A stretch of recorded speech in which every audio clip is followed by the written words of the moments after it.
புது சைக்கிள் கூட கிடையாது, ஒரு பழைய யூசர் சைக்கிள் தான் எடுத்துகிட்டு வந்து கொடுத்தேன். இந்த ஏஜ் ஆஃப் 4ல் வந்து இவ்வளோ வேகமாக சைக்கிள் ஓட்ட முடியுமா அப்படின்னு என்னையே வந்து அவர் ஆச்சரியப்பட வச்சிட்டான். Hi, welcome to shaving circles. So guys, இன்றைக்கி என்ன பார்க்க போகிறோம் அப்படின்னு பார்த்தீங்கன்னா, என்னுடைய ஷவினை பற்றி தான் உங்களுக்கு நான் எக்ஸ்பிளைன் பண்ண போகிறேன். ஸோ ஷவினை பற்றியான ப்ளஸ் பாயிண்ட் மைனஸ் பாயிண்ட் எல்லாமே எக்ஸ்பிளைன் பண்ண போகிறேன்.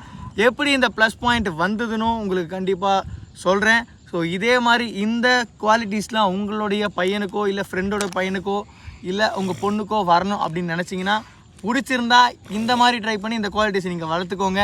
ஸோ ஷவினை பற்றி சொல்லணும்னா, ஃப்ரம் த 2.5 ஏஜ்லேருந்து எங்கள் சைக்கிளோட ஸ்டார்ட் பண்ணிட்டாரு. புது சைக்கிள் கூட கிடையாது, ஒரு பழைய யூசர் சைக்கிள் தான் எடுத்துகிட்டு வந்து கொடுத்தேன். ஸோ எனக்கு தெரியாது ஸோ ஷவிக்கு வந்து இப்படி ஒரு இன்ட்ரெஸ்ட் இருக்கும் அதில் அப்படின்னு சொல்லி. பட் நான் அவனை வந்து எப்போவுமே வந்து லேசியாக விட்டதில்லை. ஃபஸ்ட்டு திங் என்னென்னா, லேசியாக விட்டதே கிடையாது. ஏதாச்சும் ஒரு விஷயத்தை அவன் பண்ணால் அவனை அடித்தும் விட்டதில்லை. ஸோ எது பண்ணாலுமே அவனுக்கு கைடு மட்டும்தான் பண்ணேன். ஸோ அவனே இன்ட்ரெஸ்டாக எல்லா விஷயமே பண்ண ஆரம்பித்தான். சைக்கிளுமே நாங்கள் பெருசாக கற்றும் தரல. ஸோ அந்த சைடு வீல் வச்சு அவனே ஓட்ட ஸ்டார்ட் பண்ணான். ஸோ அப்படியே அந்த சின்ன சைக்கிளே அடித்து உடைக்கிற அளவுக்கு காலி பண்ணி ஓரம் போட்டான். ஸோ அவருடைய அதாவது ஏஜ் ஆஃப் 4. ஸோ 4th பர்த்டேக்கு தான் என்ன பண்ண அப்படின்னு பார்த்தீங்கன்னா, நம்முடைய பிஎஸ்ஏ சைக்கிள்ஸ் இருக்குது, டிஏ சைக்கிள்ஸ் அப்படின்னு சொல்லிட்டு பிஎஸ்ஏ அது. ஸோ அங்கே போயிட்டு இவருக்கு அந்த கோ பைக்கிங் அப்படின்னு சொல்லி ஒரு 5500 இருக்கும் நம்ம சைக்கிள். ஸோ வாங்கி கிட்டத்தட்ட இப்போதைக்கு பார்த்தீங்கன்னா ஒரு 1 இயர் ஆக போகுது. அதில் நீங்கள் நம்ம பிளேலிஸ்ட்டில் நம்ம சேனலில் பார்க்காத வீடியோவே இருக்காது.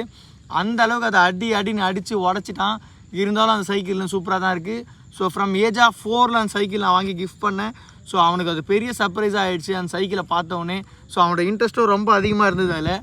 ஸோ அதுலேயே வந்து நிறைய வந்து ப்ராக்டிஸ் பண்ண அவனுக்காக இன்ட்ரெஸ்ட் வந்து ஒரு சுச்சுவேஷனில் இந்த ஏஜ் ஆஃப் 4ல் வந்து இவ்வளோ வேகமாக சைக்கிள் ஓட்ட முடியுமா அப்படின்னு என்னையே வந்து அவர் ஆச்சரியப்பட வச்சிட்டான். ஸோ அதனால் நாங்கள் என்ன பண்ணோம் அப்படின்னு பார்த்தீங்கன்னா, Chozhan book of world record. So அதில் வந்து நாங்கள் என்ன பண்ணோம் அப்படின்னு பார்த்தீங்கன்னா, அப்ரோச் பண்ணோம்.